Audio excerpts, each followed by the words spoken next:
Hi guys, welcome back to the channel. Today we have got Bound by Firelight by Dana Swift. Okay, I have finally read the book. The second book of Casting the Firelight.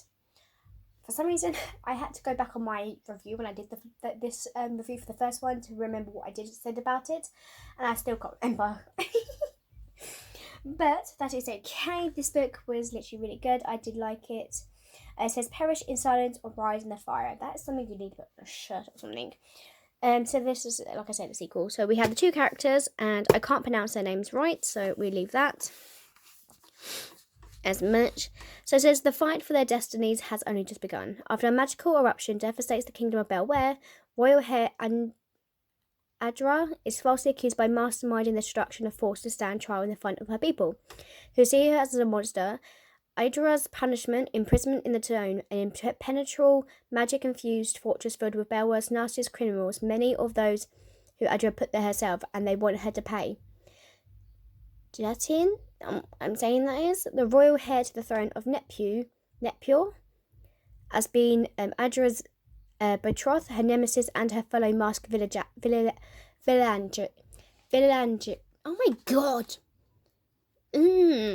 But now he's just a boy waiting for her to biggest question of their lives. First, though, he's able to go through to the impossible, break Adra out of the dome, and he won't be able to do it without help from the unlikely sources. A girl from his past with a secret that could put them all in risk.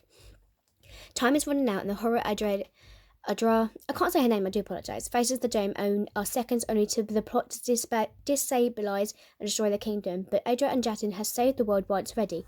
Now they can save themselves. So this is the literal hardcover with the red little stuff. So I had to also buy this online. No one else is doing the second book to it. And that is fine. So this book is the second book in the Wicked series. It picks up shortly after conclusion on the first book. So Adra has been falsely accused of masterminding the events of the first book. And now she's imprisoned in the Dome. So after a debacle of the trial, almost no one believes in her innocence, but Adra is certain magic is at play. So ever devoted to the woman he loves and wants to marry, if he can ever get enough courage to ask her. The Jatin is determined to prove her innocence and break her free from the Dome. With the help from friends and a few unexpected allies, can Jatin rescue her, Adra, before it's too late? I hope I'm saying this right. I do apologise again. Also, is a conduit. Oh my god,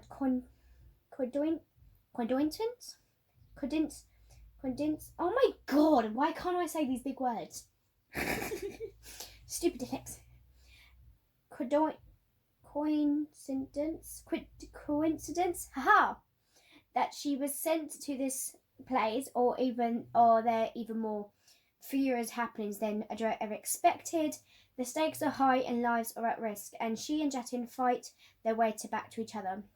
So after this book and loving Casting the Fire, the first book in the Wickery series, I jumped to the chance to Bound the Firelight. So as soon as this book literally came out, I was like, yes, I need to get it on my list. But I finally just got to it. So there's so much action, suspense and intrigue, and the characters are amazing. Plus it was a really unique magic system, which is expanded on this book, and the romance is wonderful. The story told from both Adra and Jatin's sides of the story, which is great considering that they spend a lot of the book separated and trying to find their way back to each other, which I find really cute.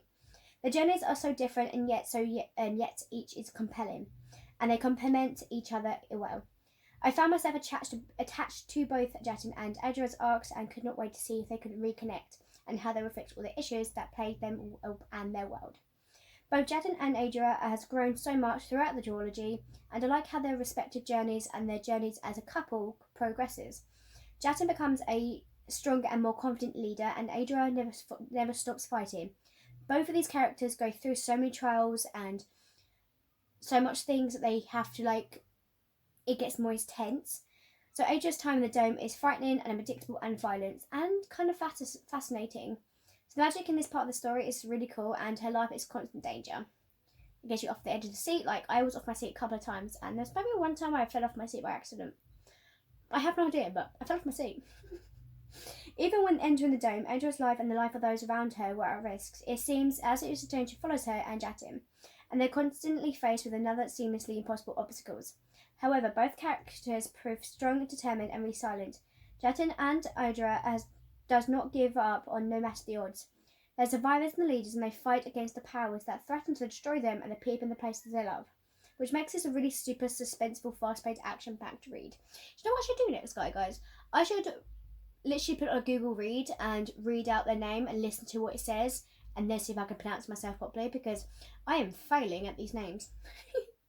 So I did absolutely love the romance between the two. They spend so much part of the book spend so much time apart in the book, and then their feelings for each other shine. The way he feels about says chef kiss.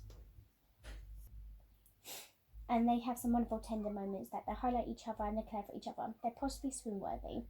And this is literally just amounts of stuff, and I'm really lovely intrigued by this story, and I cannot wait to see what this author also gives out. Thank you guys for watching. I'll see you guys next time. Bye.